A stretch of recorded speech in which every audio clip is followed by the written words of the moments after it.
Hey everyone, and welcome to a brand new explainer.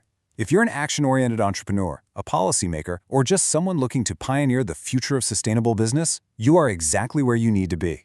Today, we're exploring a massive core premise: why shifting our cultural mindset is the absolute key to unlocking circular innovation. We aren't just talking about tweaking what we already do, we're talking about completely redesigning how we think. We need to move away from this hyper-focused individual problem-solving approach and embrace a holistic, ecosystemic mindset. So why the urgency? Well, you might be wondering why this mindset shift is strictly necessary right now. We just have to look at the timeline staring us down. The Intergovernmental Panel on Climate Change, the IPCC, has drawn a massive, unignorable line in the sand at the year 2050. That is quite literally the point of no return for global warming. If we don't achieve net zero emissions globally by that exact year, we push our planet completely out of the safe operating space for humanity. Simply put, the time for making incremental isolated changes, that is completely past. Okay, let's dive into this. Here's our roadmap for today. First, the end of linear. Second, the systemic paradigm shift. Third, rules of the ecosystem. Fourth, mapping complex networks. And finally, number 5, the circular ecosystem. Let's kick things off with Section 1, the end of linear. Look, as leaders and policymakers, we've got to honestly confront the fundamental failures of the traditional models we've relied on since the Industrial Revolution. For over a century, our global economy is run on this classic take, make, dispose linear model. We take natural resources, we make goods, and then we just dispose of them. It's wild when you really think about it. This model generates absolutely massive amounts of unrecovered waste.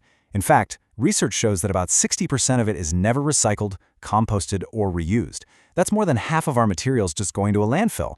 It drives exponential carbon emissions and actively erodes our ecosystem services. Standard, linear problem solving just cannot fix these interconnected issues. We're dealing with an eroded ecosystem, and that requires a dramatically different strategy. Moving right along to Section 2, the systemic paradigm shift. To move beyond those critical limitations we just talked about, we need a profound cultural and economic paradigm shift. Linear thinking is all about isolating and analyzing parts individually. You see a problem, you isolate it, you fix it. But systemic thinking, that requires focusing on the wholes and, crucially, the relationships between those components. If you're a leader looking to transition to a circular economy, you have to realize that tackling problems in isolation is pretty much a dead end. We have to look at the big picture here. Transitioning away from individual problem solving is strictly necessary if we want to foster real, lasting circular innovation. And this brilliantly illustrates exactly what we mean when we talk about a system. A system isn't just a random pile of stuff. By definition, it's a set of elements, plus their interconnections, plus a driving function or purpose. Think of a car. A pile of isolated car parts just laying on a garage floor, that does absolutely nothing. But when those exact same elements are intricately interconnected, they achieve an entirely new purpose, right? Movement. That is the true power of a system. Systems thinkers Ramage and Shipp really hit the nail on the head here. They stated, to make sense of the complexity of the world, we need to look at it regarding wholes and relationships, rather than splitting it down into its parts. This is the foundational insight we've got to adopt. Business leaders and policymakers have to stop looking at isolated parts of a supply chain or a tiny segment of a city grid. We need to step back and begin analyzing the entire ecosystem to understand how every single action ripples across the environmental and social levels. Which brings us to Section 3, Rules of the Ecosystem. Now that we've got a handle on the mindset, let's look at the practical rules of nature that modern industry has to adopt to actually become sustainable. Researcher Joni Korhonen identified 4 brilliant industrial ecosystem principles by looking directly at how biology works. We're talking about roundput, diversity, locality, and gradual change. These biological concepts can be directly translated into super resilient business models. Diversity gives your system the flexibility to survive shocks. Locality means utilizing local resources and respecting local environmental limits. And gradual change ensures that our evolution respects nature's natural renewal rate. But let's focus specifically on roundput for a second. In a natural ecosystem, waste equals food. There's literally no concept of a landfill in nature. The byproduct of one organism's process is the essential, life-giving input for another's. Translating this powerful biological metaphor into business terms means building industrial symbioses and circular supply chains. Nature's ultimate efficiency is the exact blueprint we need for zero-waste manufacturing. All right, let's get into Section 4, Mapping Complex Networks. So, to actually apply these natural laws, we need a tangible toolkit. How do you, as a leader or policymaker, actually map out these complex systems to find those hidden opportunities? Well, the answer is a methodology used in systemic design called the ARCVI process. It stands for Assess, Research, Collect, Visualize, and Interpret. This gives us a highly actionable step-by-step framework for holistic diagnosis. You start by assessing the boundaries of your system. Then you move to field and desk research, collect the necessary data, visualize it through complex gigamapping, and finally, interpret those maps to find the exact gaps where circular innovation can happen. Within this mapping process, it's absolutely crucial to look at two vital layers. Think of it like adjusting a camera lens. First, you have HD1, the energy and matter analysis.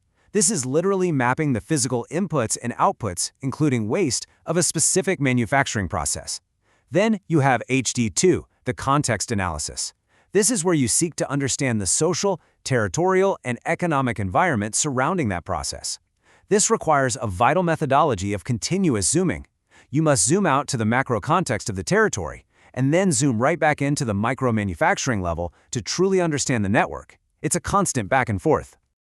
And that leads us to our final section, Section 5, the circular ecosystem.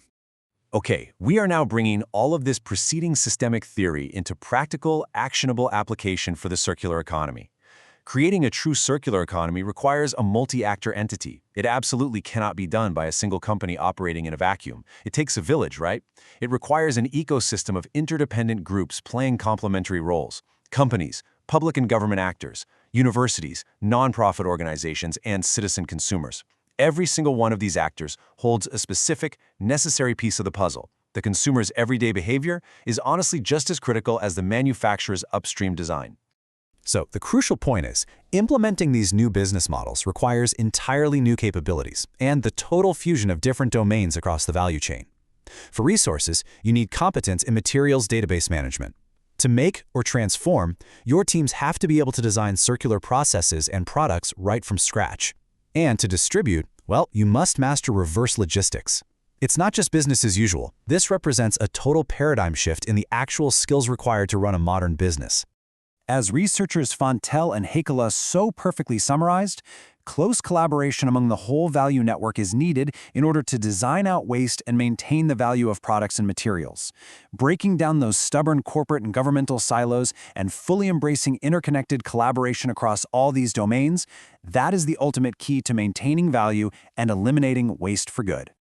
Which brings us to our final and maybe most important question for you today. Are you still trying to solve linear problems, or are you ready to map your circular ecosystem? The clock is absolutely ticking toward 2050.